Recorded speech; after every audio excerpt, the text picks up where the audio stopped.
Are we filming? Yes, we are. So welcome to another video. I have three notebooks here. I have one that is a filofax format, in this case an A5. I bought this very cheaply on Amazon. It's almost like it's in a similar format to a filofax clipboard.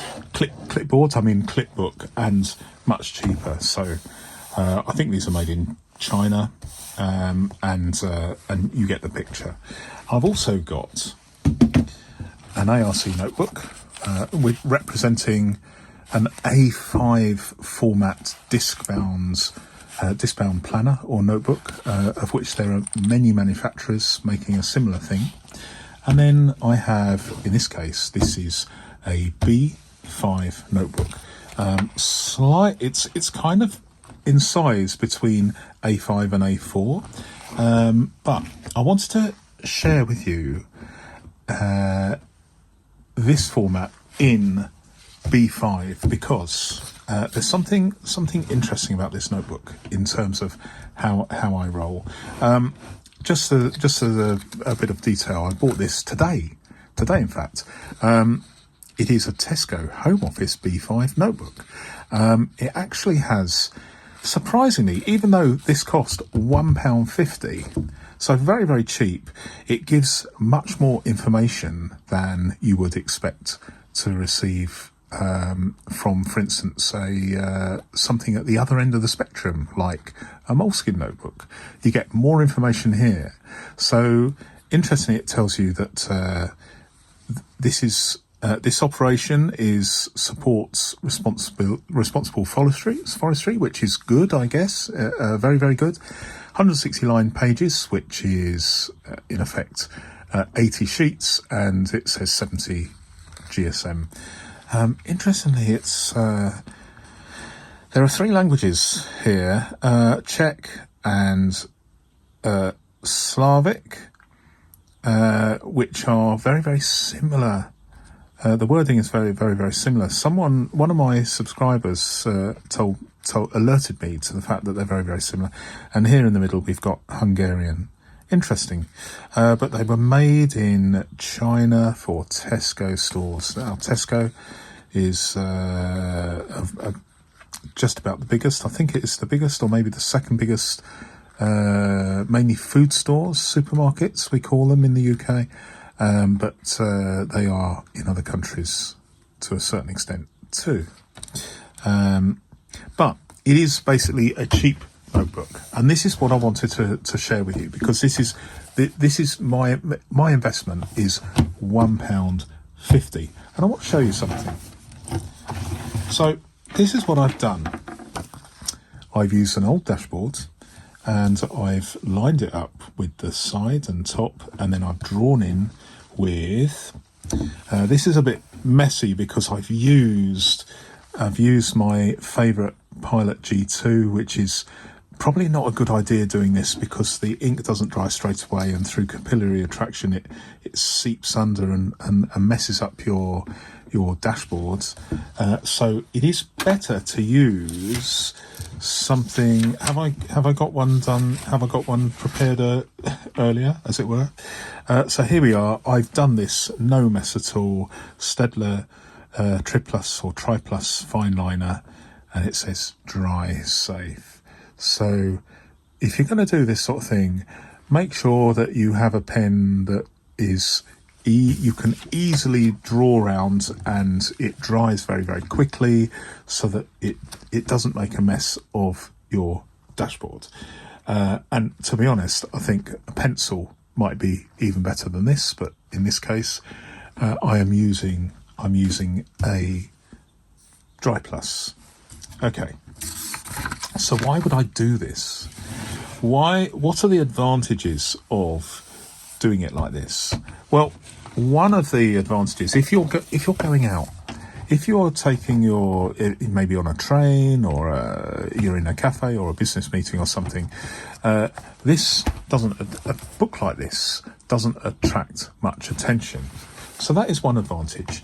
The second advantage is you can fold this over like this, giving you plenty of working space, but without it extending, especially if especially if you're using A5 format. If you're using A5 format with a binder that doesn't fold over in itself, you are effectively using considerably more table space than using either a spiral bound notebook or a disc bound notebook. So here we go.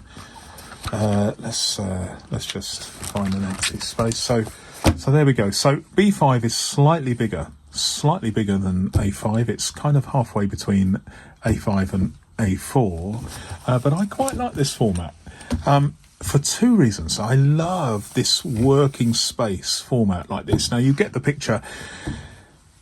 The plan is, the intention, if I go out and I'm using this, say I'm in a library and I'm doing some research in a library or something, it is fantastic to have some rough space. I'm actually just going to put rough space here.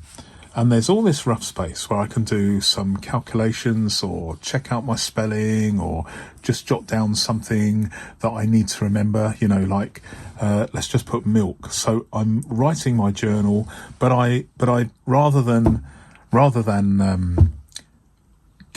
adding a note to my phone or my mini-sized personal organizer, I can just jot something else down. So it is really, really handy, especially if you are multitasking in your mind. It is a really, really, really good, in my opinion, in my humble opinion, it's really, really good to have insert space, which will eventually be ending up in your filofax or other binder, because when you get home you can cut it out and hole punch it and add it, but also have some rough space to do doodling or some add a memo or something, especially if you're doing this and then someone phones you and you are just jotting something down while you're having a conversation. I love this format.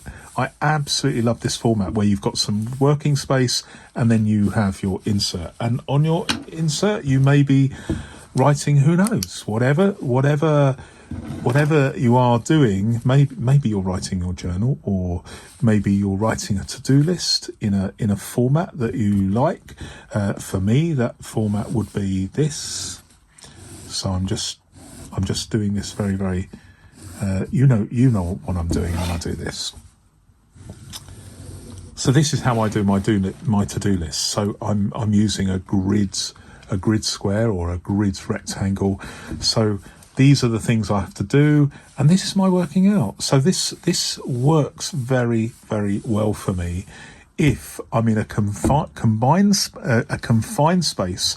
Normally I would have a notebook or a piece of paper and my to-do list in my slimline filofax, either personal size or mini size. That works for me. But this is actually a very, very convenient way to do everything for me, and I can transpose these and I can add these, and I don't even have to copy them out. I can just add them to my filofax. There will be things that I add later, and so I can just work doing this. Or I might be writing my journal.Maybe I know this paper is not exactly going to last 500 years, but I could be writing my journal in rough, and then when I get proper pucker, really nice paper that is acid free and is likely to last forever and ever and ever, I can write with my favourite fountain pen when I get home. But this can be like a rough draft for my journal, which I can then add and then copy up at the weekend. I can write in fountain pen with some really nice quality paper, hand punch it, etc. So all in all, I really, really think this is a good idea, and I will obviously mention a couple of advantages doing this, and that is whether you're writing a spiral or disc or ring bound binder, the fact that your insert is here and not against the rings means that whether you're right-handed or left-handed, your insert is well away from the the spiral bounds, the discs, or the rings. So yeah, you're free flowing. There's no problem in that. And of course, the observant amongst you will realise that, and you know what I'm going to say because I've mentioned it recently, and that is, if you're starting to write here, then you, by virtue of the fact your hand is here on the paper, it keeps it steady. It doesn't jiggle about. And then you keep going and keep going. Now with a normal filofax, by the point maybe 2/3 down, your finger is already dropping off the edge of the filofax. But in this format, you can keep going. You can keep going. And this is why I like B5 format, is you get to the last line and you're still holding the paper with the edge of your hand here. You can get to the last line. There we go, last line. If it was any further down, if you could just about do it here, but then by this point you're off the page. But that doesn't matter because this is just rough. So long as you can get all the way to the last line, then you don't have to worry about things jiggling around, or what your handwriting will be consistent in this format. And if you're wondering what happens to the other page, well, if you are going to be using things double-sided, then that's not a problem.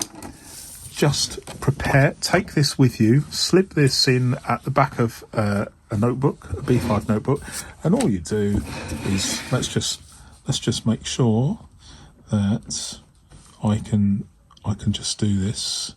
All you would have to do, let's make sure we got the dry liner. You can set up a few of these pages before you go, or you could do this quite easily on the train or the bus or a cafe. It's a bit rough and ready, but that's okay. And there we go. So you are now double-sided, and you can do a similar thing. I like doing this, and it's all very rough and ready, but to me it really doesn't matter. It's all part of the charm. So here you go. You've got a double-sided page already done. You don't have to put anything through your printer. You don't have to worry about anything at all. It's just, and here we go. So, and you've got plenty of rough space here as well. But at the end of the day, when you get home, you can easily cut this out. You can easily cut this out with a pair of scissors. And I'm just doing this very, very rough. Extremely rough.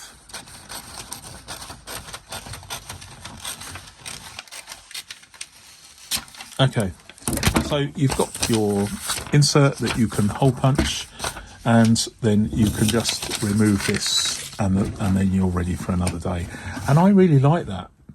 I really, really like that. Let me just close this. And it doesn't matter whether you do this.